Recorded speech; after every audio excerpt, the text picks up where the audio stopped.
Hello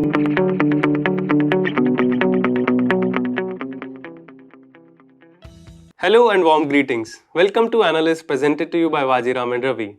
Here we discuss 7 articles in 2 different sections taken from the newspaper The Hindu and Indian Express, consolidating your current affair preparation at one place.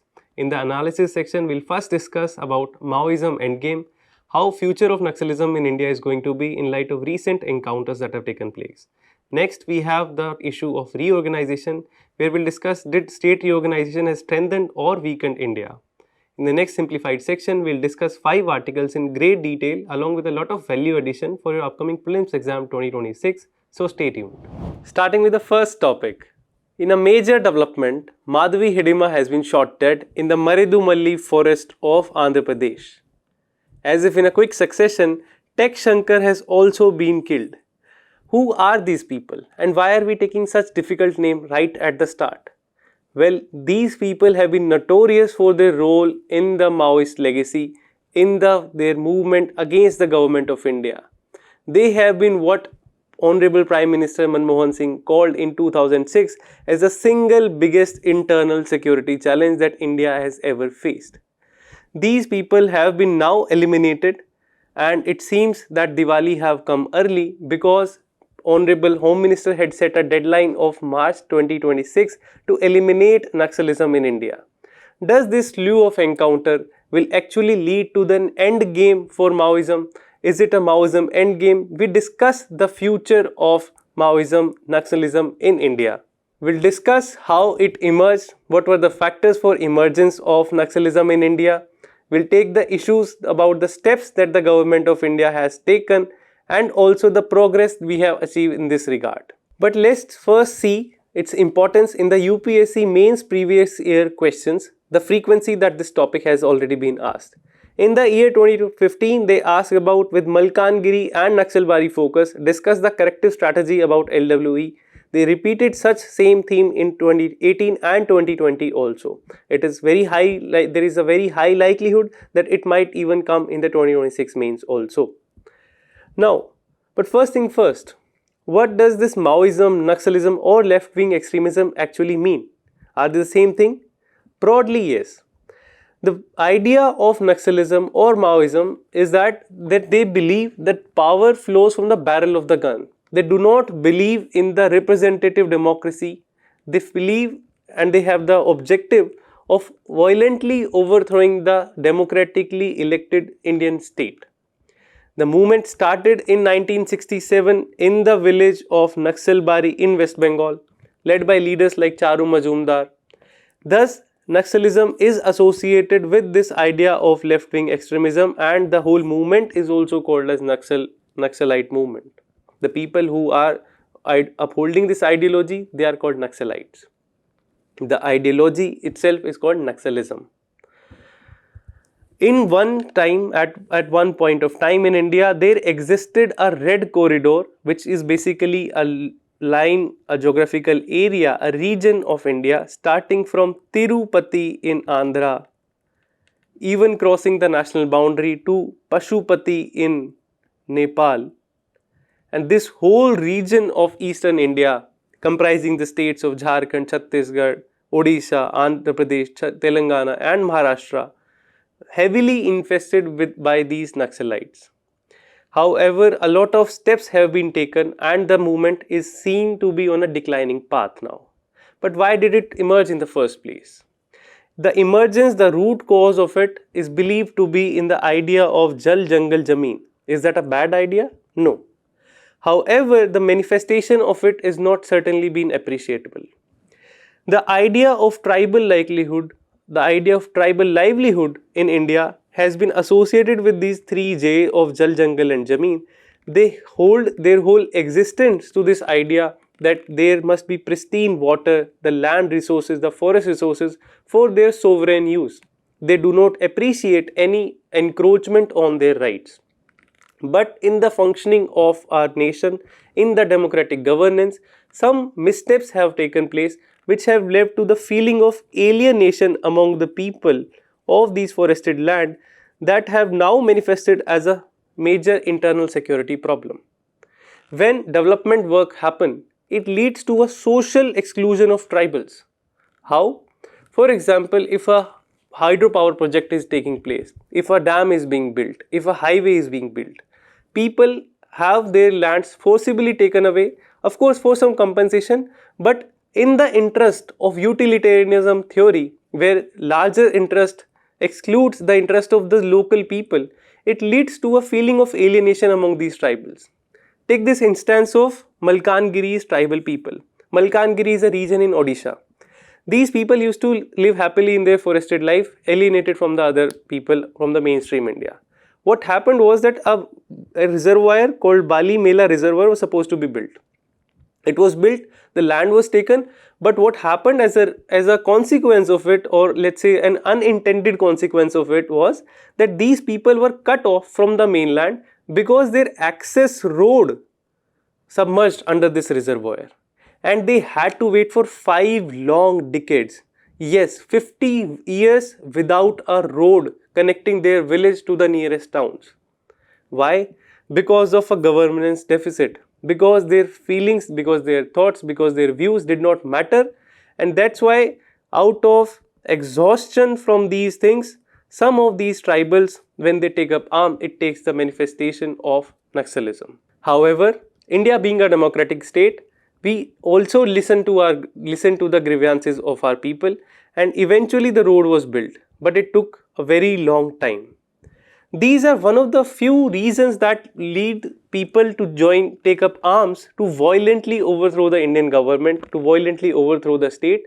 However, it is not at all an appreciable thing, because as we see, it has eventually led to decline. We have been a nation of Mahatma Gandhi, where we seek grievance redressal by the way of satyagraha, and that actually pays off in the long run. We saw that during our freedom struggle, we saw that during the farmers' protest and the likes. It has been persistent part of our history. Even the 2011 India Against Corruption movement was also a satyagraha where we raise our grievances through democratic means and not by taking up arms, because eventually the state would catch up. Among the other things, they have been excluded from the development perspective. There have been inequity in development orientation, in the development outcomes. For example, if we take up the cause of education in India, it is majorly the people belonging to this poor and backward region, the scheduled tribe people. They have a lower literacy compared to the national average. While national average in India of literacy level is 73%, for STs it is merely 59%, which shows a degree of inequity that happens in the development process. The development is not reaching to the grassroots level, and this leads to a lot of discontentment among people.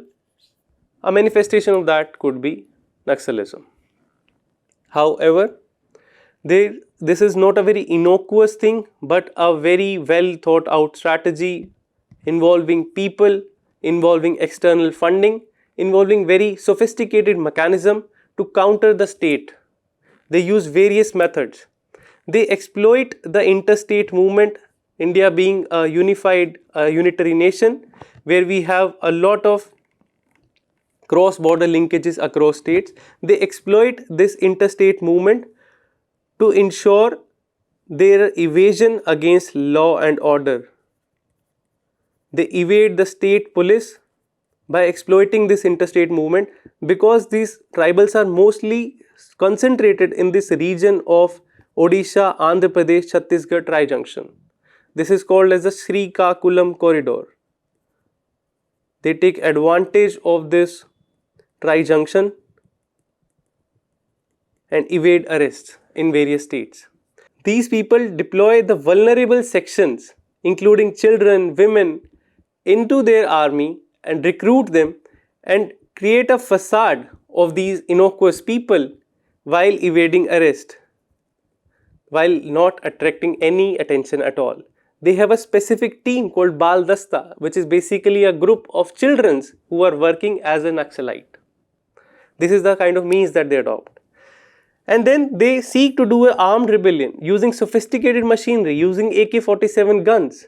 They adopt guerrilla warfare in the deeply forested regions. like we discussed in the Maridumalli forest where this encounter actually happened. These are deep forested region, taking advantage of the topography. Undulating topography is not forgiving for outsiders. These people, knowing in and out of the topography, are very adept in this guerrilla warfare and use these mechanisms for ensuring the left-wing extremism. They do symbolic targeting as a method. In 2004, they had the audacity to capture the sitting Chief Minister of Andhra Pradesh state. Yes, Mr. N. Chandrababu Naidu was captured by these left-wing extremists. Eventually, he was released by some political negotiations. But then this shows the audacity, the degree of training, the degree of objective that these people possess. Among them, there is another new trend that has emerged where they ensure urban Naxalism. These people are intellectuals who provide them the material and moral support and ensure a propaganda in favor of these people. By deploying all these means, they seek to overthrow the nation of India. However, Indian government has taken a lot of steps to ensure that they don't succeed in their objectives. We have developed a national policy and action plan in 2015 where we have a multi-pronged strategy for security, development and ensuring that we win the heart and mind of the people. We are ensuring development and ensuring that the development deficit that caused the Naxalism in the first place doesn't arise anymore. We have a scheme for modernization of police forces and also enhance the capacity of police station by fortifying them, by ensuring them that they stay resilient to the attacks of these Naxalites. We also led to development by deploying various mechanisms, for example USOF, Universal Service Obligation Fund, which leads to creation of greater telecom tower in these regions, ensuring greater connectivity for the tribals as well as helping security force coordinate among them. Among other things, we have also focused on the social development aspect which nips the bud in its initial phase. We have developed enhanced mechanism for education of tribal by using schemes like Eklavya Mission. We also have tribal livelihood schemes ensuring Roshni scheme. We also have enhanced the idea of rehabilitation of these former cadres of Naxalites to ensure that they surrender thoroughly. On the security front, we have had left-wing extremism management scheme like CAPF, Commando Battalion, even state-led greyhounds have been very positively seen in light of the success that they have achieved.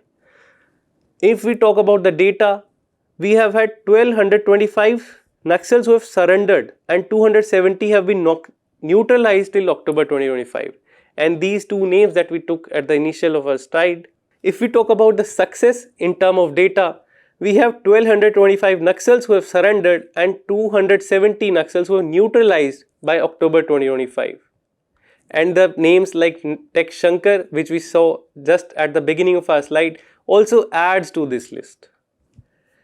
Broadly, if we see in terms of districts affected, while we saw initially it extended from the area of Tirupati in Andhra Pradesh to Pashupati in Nepal, the number of districts affected were around 138 in the year 2030. 10 years down the line, we have reduced that number to 48 in 2024, and as per very recent estimate, we have had only 18 districts being affected from left-wing extremism. As per the deadline set by Honorable Amit Shah ji, Minister of Home Affairs for Government of India, he has said that by the 31st March 2026, we would see an end of Naxalism as a threat to internal security of India, which was once described as the biggest threat to internal security of India by Honorable Prime Minister Manmohan Singh. But everything is said and done, we have to still take a lot of steps to ensure that these kind of situations do not arise in the future that threaten the sovereignty and security of India and its people. We have to ensure that targeted security operations continue. You have to use intelligence, especially local intelligence, to target this left-wing extremist group by minimizing the harm, by minimizing the collateral damage that happened to the people. We have to ensure that surrender policy is reformed and ensuring rehabilitation by providing them some seed capital to ensure their entrepreneurship skill have been developed. This seed capital would help them take up entrepreneurship and avoid taking up arms in light of unemployment that exists in our country. We have to ensure that local peace ambassador continues to support the government forces, the armed forces, and ensure more and more community support by developing a lot of social capital with these tribal and local people. This idea of social capital would win trust of the people by adopting the idea of winning heart and mind approach, the WHAM approach. Not the WHAM of Hindi, but WHAM of English, which is winning heart and mind of the local people, of the indigenous people, which is on one hand we are declining the leadership of these Naxalite group. On the other hand, we are gathering the support of the grassroots worker. So we are attacking it from the top as well as from the bottom. Another step that we have to take is that we have to ensure the ecological and sustainable development of this region so that the wealth, the immense forested wealth of this region of Chhattisgarh, Odisha are not just exploited for external use but also leads to equity in development. As we discussed in the first Bali Mela Reservoir example, that the wealth is not just used for the outsider but also creates a lot of sustainable assets and employment as well as development for the local people that would ensure their co-interest with the majority of the nation. We request you to attend this practice question for mains and evaluate your performance by getting that evaluated by mentors at Vajiram and Ravi. Moving to the next topic, we have the state reorganization in 25. Did regionalism strengthen or weaken India? On 15th of November 2000, 3 states were created in India. 3 new states were created. After the 25 state, we had the 3 states of Chhattisgarh, Jharkhand and Uttarakhand that were created on this date.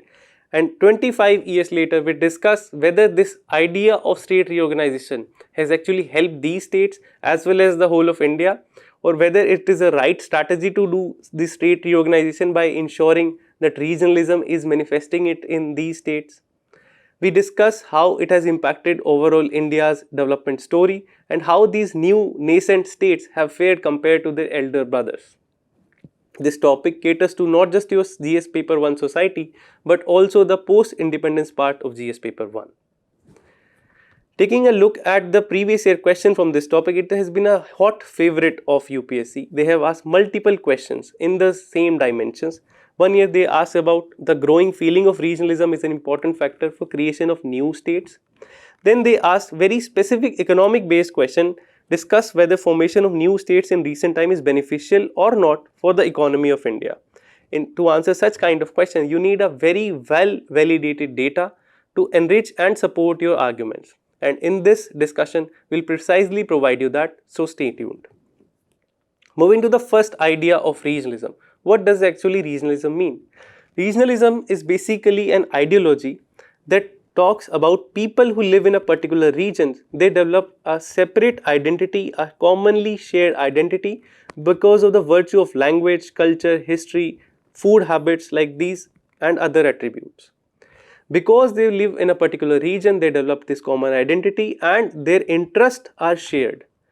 It is not bad to have regionalism, only to the extent that it does not manifest in the form of subnationalism, so that despite different interests, their interest of these specific region should not be antithetical to the interest of India as a whole.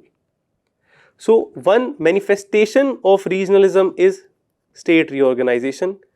Because people belonging to a particular region believe that they have a feeling of regionalism and their particular region needs a lot of development. To ensure these goals of development of their particular region, they might ask for a separate statehood. Thus, this state reorganization is one of the many manifestations of regionalism. It is not a new thing. Starting from the freedom struggle in 1919, Mahatma Gandhi, after the 1920 Nagpur session, he asked for the state reorganization on the basis of language. Right after partition in 1947, we dropped the idea of linguistic based reorganization because of partition.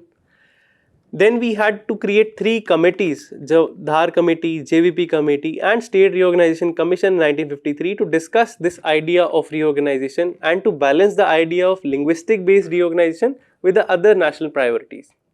Eventually, under the State Reorganization Commission, which was led by Fazl Ali and included 2 more members like Hidernath Kunjuru and K.M. Panikkar, they dropped the idea of one language, one state, but incorporated the idea that language could be one of the criteria for state reorganization. Among other things, they emphasize on the idea of administrative viability, cultural homogeneity and economic viability.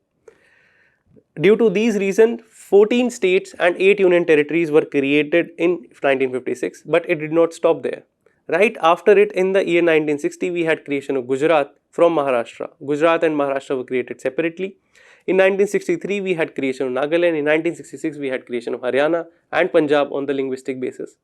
After that, we have had development and recreation of states on the various bases other than language also. We have had this creation of these 3 states of Chhattisgarh, Jharkhand and Uttarakhand not on the basis of language, because the state that they belonged to earlier had predominantly the similar language. Of course, the dialect was different, but majorly political, economic and social reasons were the major core that this reorganization had to happen. The reasons for reorganization, if we discuss these 3 cases as a case study, are Mairite and Verite. They had a historical conflict in the first place. If we talk about the example of Jharkhand, the people of Jharkhand are majorly tribal. At least 40% of the population of state constituted of the tribals, and they had a persistent trouble adjusting to the mainstream idea.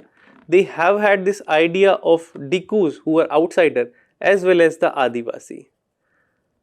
The tribal people consider everybody outsider as a Diku who is encroaching upon their interest. So they needed a new state where they could be in a certain majority and give them a feeling of security. This formed the basis of the Jharkhand development, Jharkhand reorganization. This also became a means for social justice. State reorganization was not just an end. As we discussed in the previous slide, that state reorganization is just a manifestation of idea of regionalism, where people of certain region wants some steps to be taken for development of their region, and one of the step for that is state reorganization. People of Jharkhand, especially led by party of Jharkhand Mukti Morcha led by Shibu Soren, took this Jharkhand creation as a means for social justice to ensure greater reservation for the indigenous people, and this became one of the reasons for creation of Jharkhand. Among others, we have geographical and topographical differences that form the basis of state reorganization. For example, Uttarakhand versus UP. Uttarakhand as it stands today comprises 87% of its area is majorly hilly area, comprising the Shivalik range as well as Greater Himalaya range. It is widely different from the plain topography of Uttar Pradesh. So the differences in problems of these regions are very distinct, and they felt that people of plain region, these plain based decision maker, did not actually appreciate the problem that were faced by hilly people, and they led to a movement of Uttarakhand creation. Then there is a feeling of alienation also. They felt that resources of these regions were not being used for their indigenous purpose. As we discussed in the previous topic of Naxalism, the feeling of alienation manifested in creation of a new state. People of Chhattisgarh believed that the decision makers at Bhopal were majorly interested in taking away the resources of Chhattisgarh and not giving development in return. This led to the movement for creation of Chhattisgarh. The political representation is another issue. The people of these regions believe that despite their numbers in the strength, they are not adequately and proportionately represented in the legislature of the state assembly. Take the example of Uttarakhand. While Uttarakhand and Himachal Pradesh both share similar regions, similar area, while Uttarakhand caters for 50,000 square kilometer of territory, Himachal Pradesh is just slightly larger at 53,000 square kilometer. However, the number in MLAs was starkly different. When we talk about MLAs before creation of Uttarakhand, we only had 22 seats in the Uttar Pradesh Legislative Assembly, whereas for Himachal Pradesh they had 68 MLAs. Imagine the difference that these people would have. Imagine the impact it would have in the representative democracy, where people could not lead their grievances to the democratically elected people, and it would certainly lead to a denigration of development agenda. It would lead to a development deficit in these regions precisely because of this lack of political representation. We also have economic deprivation. For example, before Chhattisgarh was created, despite catering to around 20% of India's total steel and iron production, this state has a mere 6,000 crore budget because major funding was spent in Bhopal and other regions of Madhya Pradesh. After this reorganization, 25 years down the line, the budget has seen a 2,650% increase. That shows the efficacy of state reorganization as a method for manifestation of regionalism. We have had political issues also, where mobilization on the ground of state reorganization has led parties to the power. We have a very famous statement led by none other than Honorable Prime Minister Atal Bihari Vajpayee ji, where he visited the region of Madhya Pradesh, erstwhile Madhya Pradesh, and made a claim, please give me 11 seats and I will give you Chhattisgarh. And the people of Chhattisgarh rewarded him with 10 seats also. And that also became one of the very famous political reasons for creation of Chhattisgarh, despite all the real issues that necessitated the creation of Chhattisgarh. Then the response to state policies may also lead to such demands for state creation as well. For example, during the 1994 movement of Uttarakhand, when Mulayam Singh government came to UP, they promoted an idea of social justice on the basis of affirmative action. Whereas the demography of Uttarakhand did not like that. The majorly upper caste people of Uttarakhand resisted this idea of affirmative action, and they sought creation of Uttarakhand as a separate state to be a solution to these practices of social affirmation. Ironical as it may, but then it led to be one of the contributory causes of creation of Uttarakhand as a separate state. And taking these examples from these three separate case studies, we can identify how successful they have actually been. If we take away the benefits that these state reorganization has led to multiple regions of India, it has lessons for the upcoming reorganization of India. Today, what we have in front of us is various aspirants, not the UPSC aspirants, mind you, these aspirants of statehood. We have had the Ladakh issue, we have had the Purvanchal, we have had Western UP called Harit Anchal. These states, these regions specifically demand statehood, and they showcase the factual basis of this demand. The idea that a smaller state would lead to administrative efficiency, and this is very empirically proved. In Chhattisgarh, earlier when it was part of Madhya Pradesh, it was not one of the major producer of food grains in India. But right after its reorganization, Chhattisgarh today is one of the largest contribution in none other than rice and paddy development. It contributes a major chunk to the PDS system, the public distribution system. Then we have the idea of targeting local priorities. Before the creation of these separate hilly states, the idea of hill infrastructure, disaster management peculiar to that particular region, the idea of development of ecotourism could not have been seen in such detail as it has been done post reorganization in the state of Uttarakhand. Among other factors, we have had the enhanced accountability. As we discussed, with the greater strength of MLAs, people are able to put across their grievances. Initially, when they had only 28 MLAs, they could not do so, but now they can. Imagine the unwieldiness of Legislative Assembly of erstwhile Uttar Pradesh, when even today it has the highest number of MLAs. Today we have 403 MLAs in Uttar Pradesh. And when the MLAs of Uttarakhand and Uttar Pradesh would combine, imagine the chaos that would happen in the house, and the accountability would go out of window. The smaller states provide the people to hold these MLAs accountable for the work that they do, and in that interest it makes sense to have smaller states. Then we have the issue of focused governance. Because certain regions have certain peculiar issues which demand a lot of focus and attention from the state government. Right after its reorganization, Jharkhand has reframed mining rules and ensured a lot of transparency in development of these mining, which has led Jharkhand to be a major contribution in mica production in India and also in world. This has happened because of administrative focus on mining as a major source of tax revenue for government as well as industrial development in those regions of Jharkhand. Then we have the idea of fiscal discipline that has not just impacted and benefited these states but also had a wide impetus, wide benefit for whole of India. If we imagine the graph on our right side, we have the state of Bihar and Jharkhand. While Bihar has 38% of its GDP as its total outstanding liability, basically the debt that it owes to others. Bihar has that number at 38%. Compare that with Jharkhand, it is merely 26.7%. That means that new state of Jharkhand has been able to do fiscal consolidation better, ensure greater fiscal discipline for its people, and not leading to an unsustainable debt as Bihar did because of newer resources, because of greater focused administration. Apart from these distinct case studies, we have had multiple other benefits also because of this reorganization. We have had the democratic deepening of Indian state.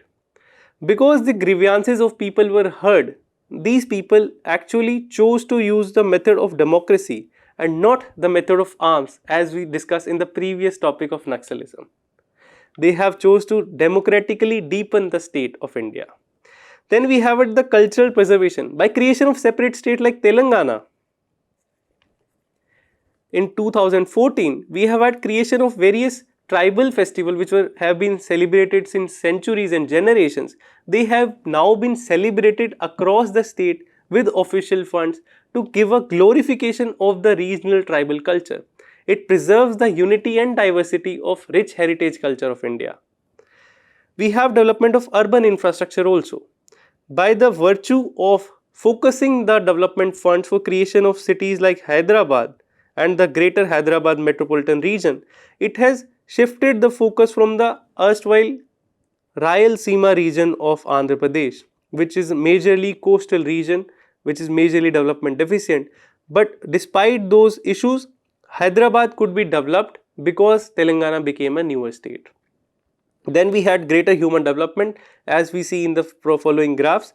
While the state of Uttarakhand has an infant mortality rate of merely 20 per thousand population, the bigger state Uttar Pradesh from which it was actually carved out has a number at 37. That means in human development ranking, Uttarakhand, which is a newer and smaller state carved out of Uttar Pradesh, ranks much higher. So it makes sense for administrative efficiency, for human development, for fiscal consolidation, for urban development. For all these reasons, these smaller states make a lot of stronger case. However, not all is hunky-dory, because this idea of state reorganization, which is actually just nothing but one manifestation of regionalism, may also have different and sometimes rather negative impacts for the whole of India. It may lead to a rise of tension and conflict, because then there is no end to this creation of regionalism, this creation of state reorganization. We have had the Gorkha land dispute rising up time and again, and which has also turned violent. That conflict between the competition between the state may take up the face of conflict as well. We have had the issue of Meghalaya versus Assam fighting among each other for boundary dispute. We have had the same issue between Maharashtra and Karnataka also, because idea of regionalism getting a stronger strength over the mind of people, and it overshadows the idea of nationalism among these people. Then there is a marginalization of minority groups that happened due to this idea of regionalism. Due to excessive regionalism, excessive association of linguistic chauvinism among people, it leads to out-racialization of other people. The creation of this linguistic chauvinism creates us versus they debate, and this is very frequently visible in state of Maharashtra, where non-Marathi speakers have been discriminated against. We have had the idea of divisive politics, where people are ensuring identity-based politics on the basis of region and countering the idea of nationalism. the demand for creation of separate, not just separate states, but also creation of separate anthem, separate flags. These are the movements that are going to follow if we give into too much of regionalism. Then there is also an idea of effect on international relations. This leads to federalization of the international policy of nation. The dispute between India and Bangladesh on Teesta River cannot be resolved because particularly one state government doesn't really like it. Because the idea of regional identity takes precedence over national interest. That was the case with West Bengal government.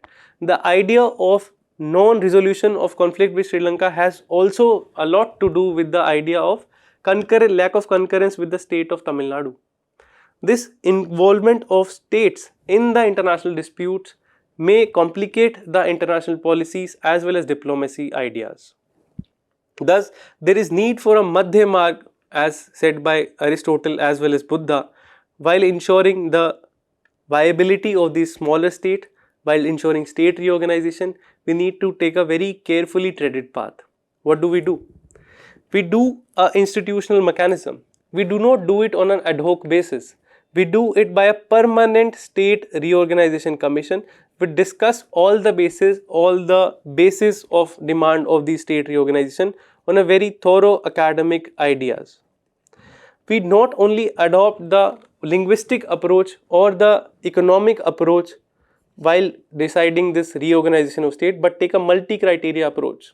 We can take an idea of Fazl Ali Commission, which included administrative efficiency, economic viability as one of the means, by adding to it the recent debate of human development idea, infrastructure deficit.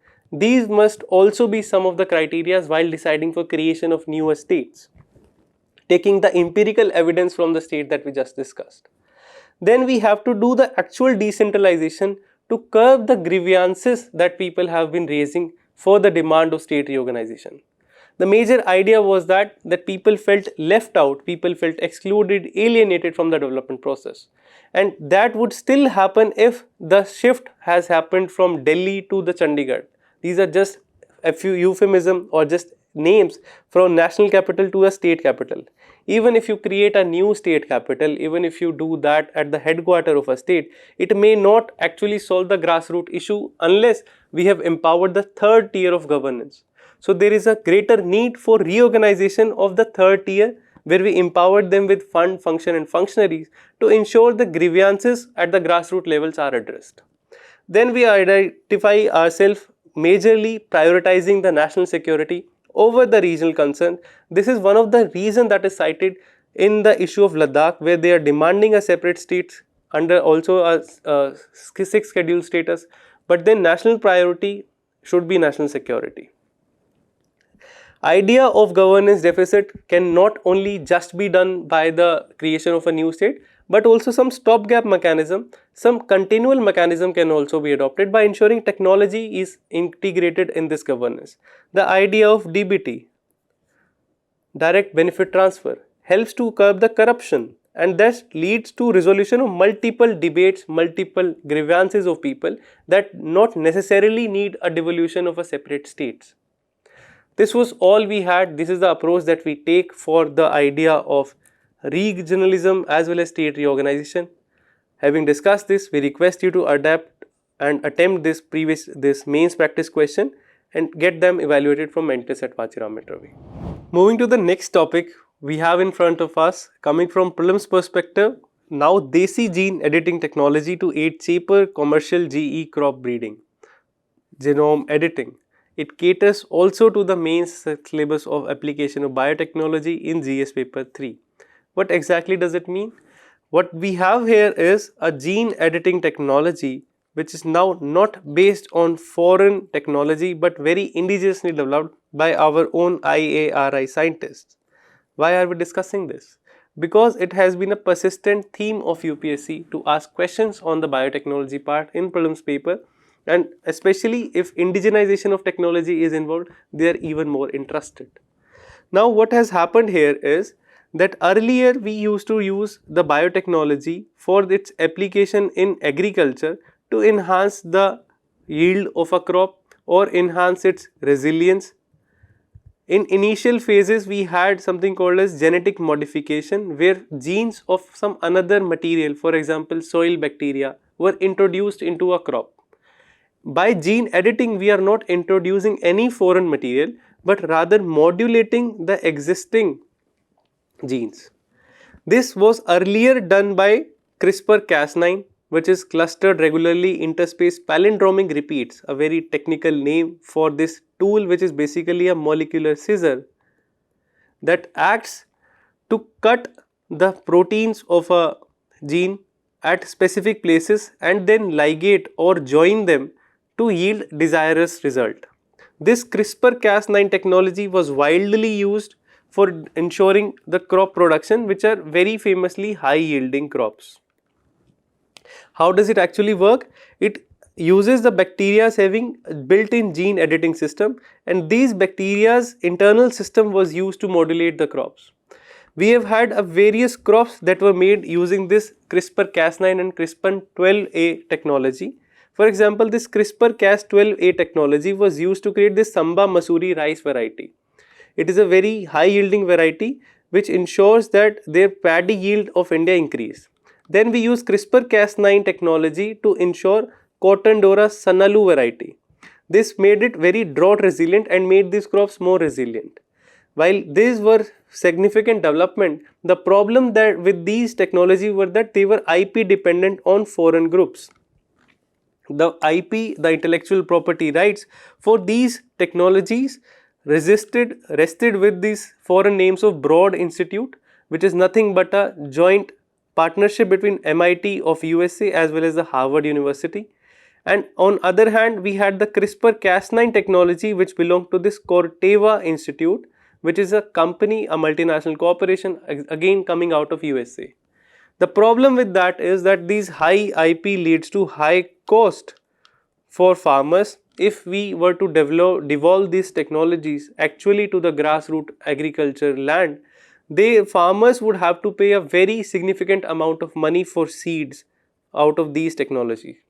Eventually, it would lead to high cost of production, declining farmer income, leading to shortage of food and making our nation once again reliant on the external source. This is something that we've achieved after a lot of effort in the Green Revolution. We would never want to go back to that stage. Thus, our scientists at IARI, led by this man, Kutubuddin Ali Molla at Central Rice Research Institute, Cuttack, has developed a new strategy where we are using TNP-BO transpoon associated proteins instead of clustered regularly interspaced palindromic repeats. Instead of CRISPR-Cas9, we are now using this TNPP based protein, which is an indigenous technology to achieve the same result of resilience as well as high yield in our crops. How different is this new TNPP technology or transposon based protein technology different from CRISPR-Cas9? We'll discuss. This Desi Gene Editing tool is highly competent as compared to the CRISPR-Cas9 variety. While this CRISPR-Cas9 tool used to have a very high and large size where it had 1000 plus amino acid per molecule, the TNPP or transposon based protein technology developed by India is very small. It ensures that it does not require large vectors for transferring these genes to the desired location. It is very easy to package and easy to deliver. That means it ranks higher on the competitive front. Then the IP technology, the patent for which IARI has just got the patent, it is not dependent on foreign sources. These are heavily patented globally, but this is an indigenous product. So patent is within India. IARI is itself the holding authority and it would ensure its devolution at local level would not be a problem. Then the application is that it ensures standard genome editing. Whereas this technology, the transposon based protein technology, is ensuring a next gen precision based editing. Thus, it has wider implication for India's food security concern that is now supposed to be made compliant with the Environmental Protection Act 1986. However, despite the creation of these new technology, it remains to be seen their compliance with the Environmental Protection Act 1986, because even the earlier varieties created using gene editing technology the genetic modification technology like Dhara mustard herb DMH11 crop, it did not receive the approval from Ministry of Environment. So this biotechnology part remained very important for our prelims, as we can see in the multiple previous year question that they have asked. This is the question that they asked in the year 2018, where they asked about genetically modified mustards. They asked where it was built, in which university, what was the name of that university. In similar cases, we must remember that this new technology of transposon based protein, it was built by IARI's Kattak Institute of Rice. So we could solve such kind of question. One year they asked about the CRISPR-Cas9 protein, what it actually is. It is a molecular scissor. Similarly, this TPB based protein is also a molecular scissor that is using gene editing technology, but the kind of protein that they are using is TPB instead of Cas9. So these are the broad differences between the indigenous and the foreign technology, and we must remember these details for our upcoming prelims 2026. PM to attend G20 Summit in South Africa tomorrow. Now this caters to the prelims part of international relations, where they ask question about summits and their details. In GS paper 2 mains section, we have this under the syllabus of bilateral, regional and global groupings, where we discuss these multilateral fora and their effect on India's interest. Now when PM is moving to South Africa, especially the Johannesburg city, for the 20th G20 Summit, it holds immense significance for India. First, it is the 12th consecutive summit that Honorable Prime Minister has attended. It is going to be the 20th summit. India, which recently hosted the G20 Summit in the year 2023, has been the founding member of G20. And we'll discuss the detail of G20 as an institution at later stage. But coming to the first part of importance of this particular summit is that even the USA would not be joining this, despite the fact that USA is going to be the host for the next upcoming 21st G20 Summit. It has wider implication for the multilateralism as a phenomena.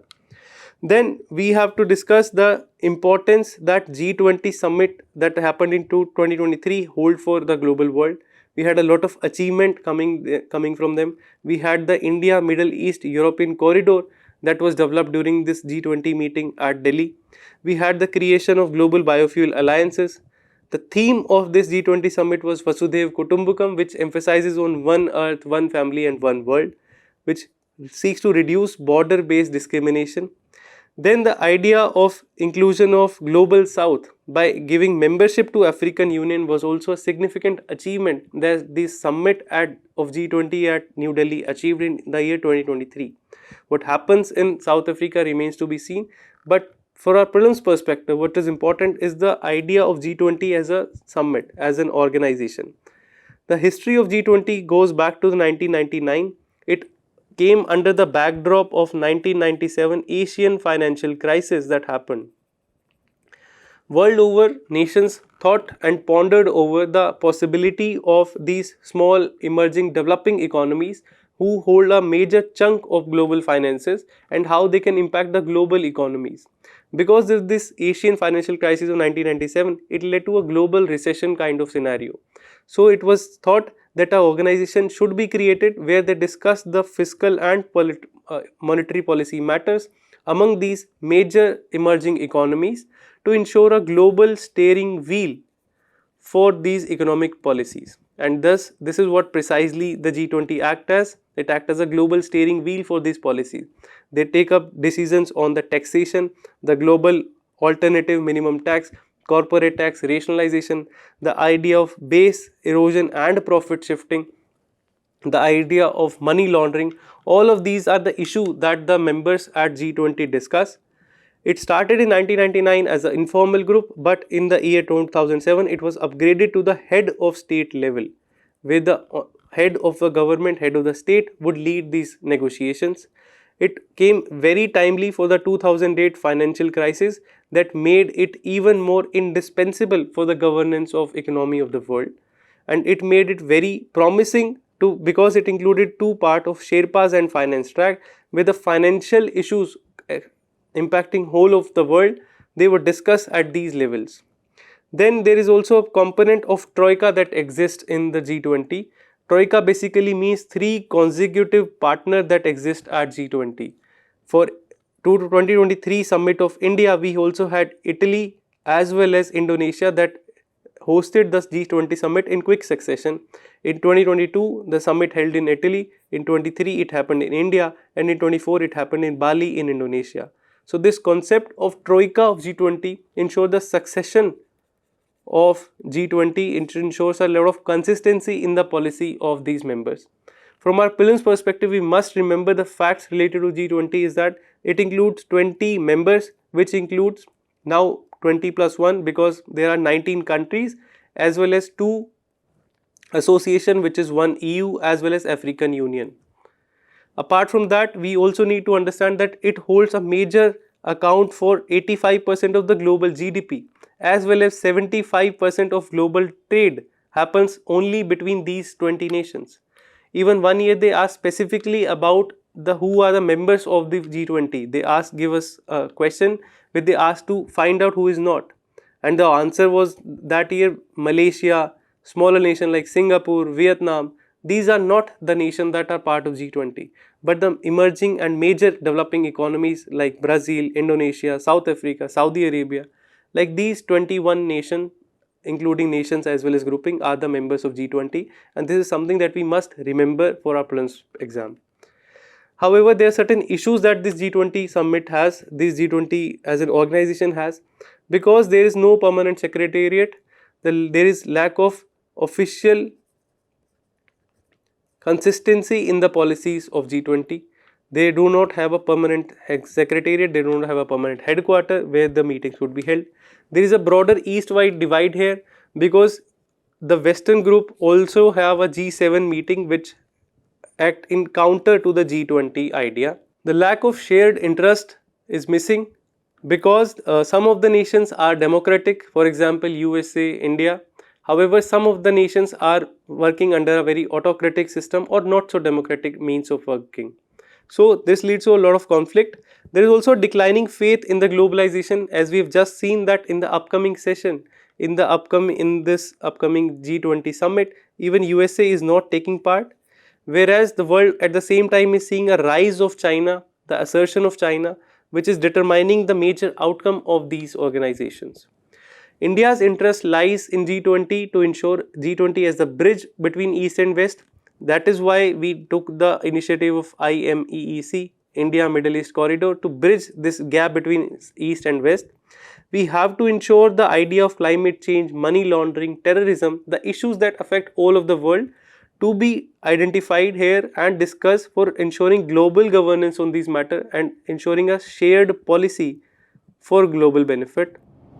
Moving to the next topic, we have a very interesting article in Indian Express about in Mumbai, a corner for the life of mind.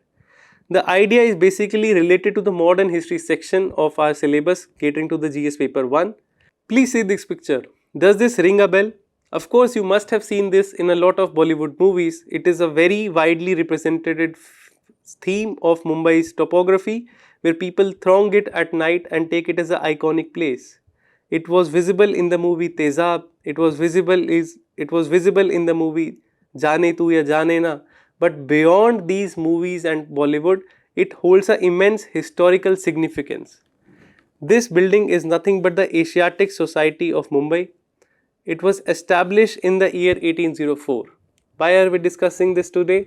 Because recently this has been a center of controversy. There have been elections that are held in this Asiatic Society of Mumbai and they are now being conducted.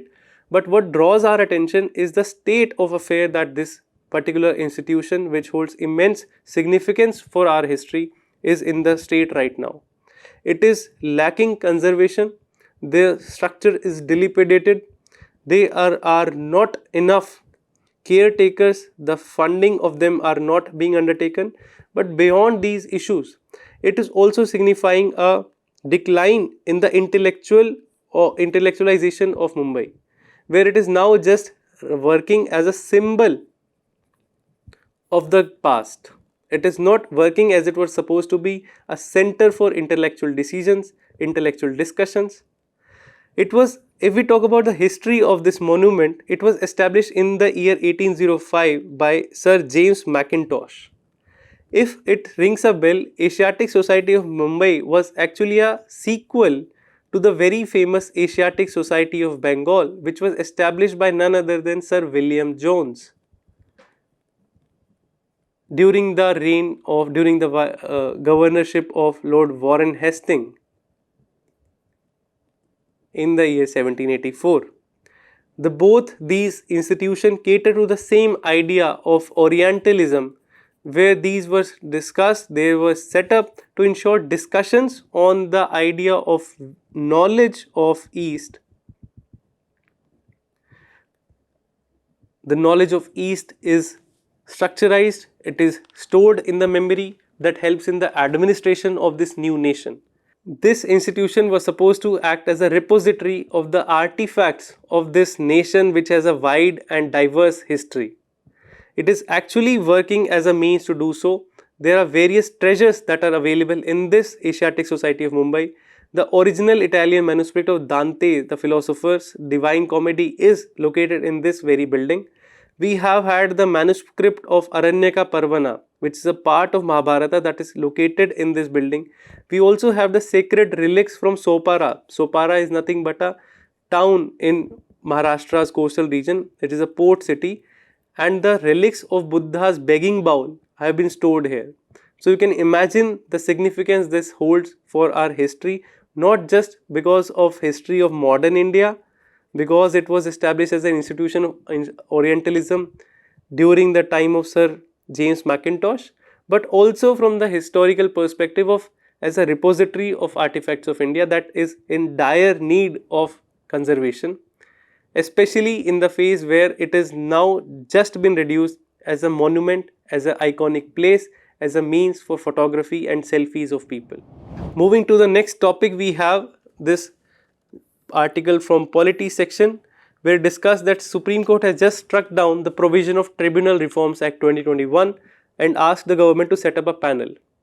We are reading this because it caters to the Indian polity section of our prelims, especially the judiciary, tribunals, separation of power aspect of our GS paper 2 mains. It is also catering to that section. Why is it important? What is the background of it?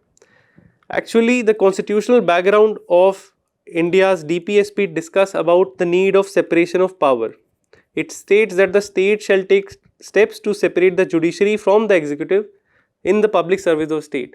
That means there is a clear-cut distinction where three organs of the government, the legislature, the executive and judiciary, must function in different scenarios.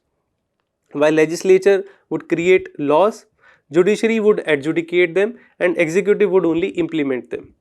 However, with complexity of functioning, in the 1970s, it was felt that there was need for a tribunals to be formed. What are tribunals?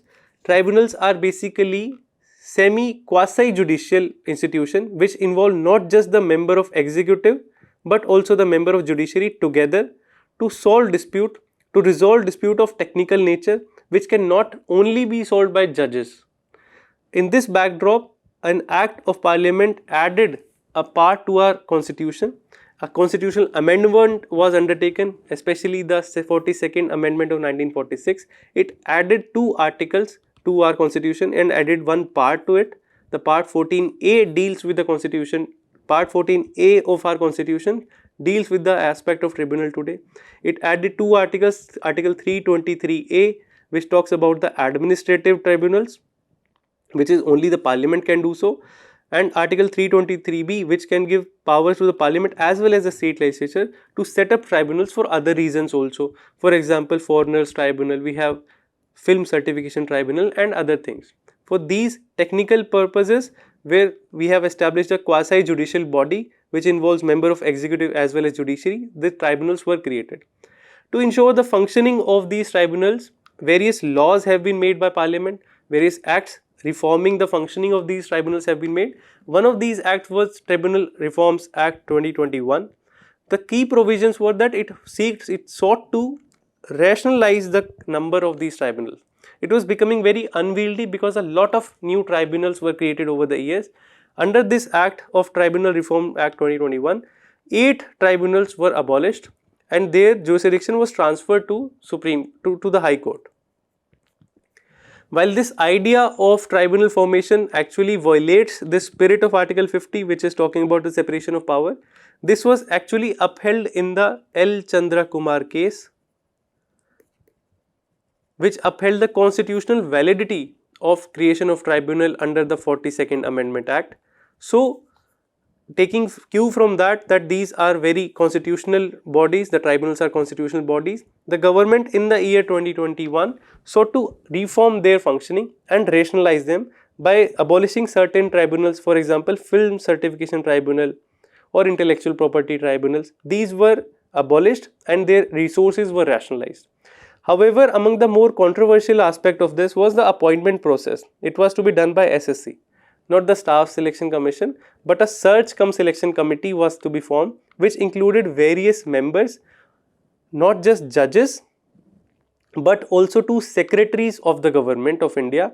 And the problem lied here because these government secretaries from the government of India were belonging to the department whose ministries were themselves acting as a litigant in the courts, litigant in these tribunals.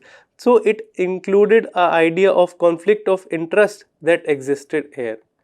Due to these reasons, the Supreme Court has invalidated this Tribunal Reforms Act and asked the government to set up a new body, a new permanent tribunal which upholds the idea of impartiality.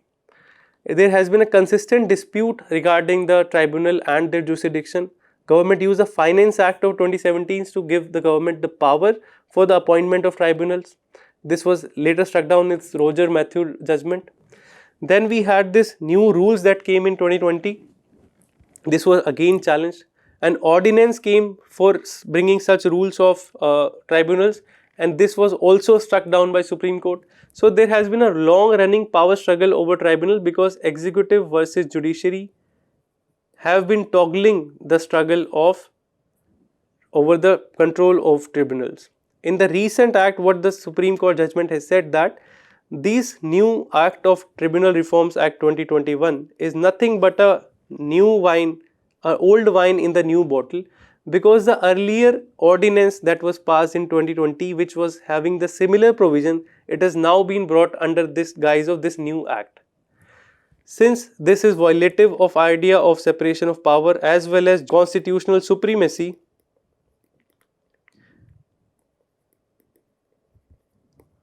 this has been now struck down. It ensures, the Supreme Court has said that the court is what the constitution is what the court says. It is not a sense of aggrandizement of judicial power, but also the final because of the virtue of being a final arbiter of the constitution. It has upheld this idea of constitutional supremacy over parliamentary supremacy or judicial supremacy, because the constitution is supreme, not the parliament, not the judiciary. That is the whole essence of this judgment. But these tribunals are very well required. Their functioning needs to be overhauled. There is a need for ensuring a lot of transparency in the functioning of tribunals, and that is what precisely this judgment is all about. The way forward about this is that court has directed the government to establish a national tribunal commission in 4 months. Within the 4 months of this judgment, it is supposed to be working as an essential structural safeguard in judicial independence by ensuring that there is a lot of transparency, independence and uniformity in the functioning of these tribunals. The overarching use of executive power, which included 2 secretaries of Government of India, such provision should be avoided, is the essence of this judgment. The whole idea is that while tribunalization of justice is still okay, it is still accepted, the tribunalization of justice should not at all lead to trivialization of justice.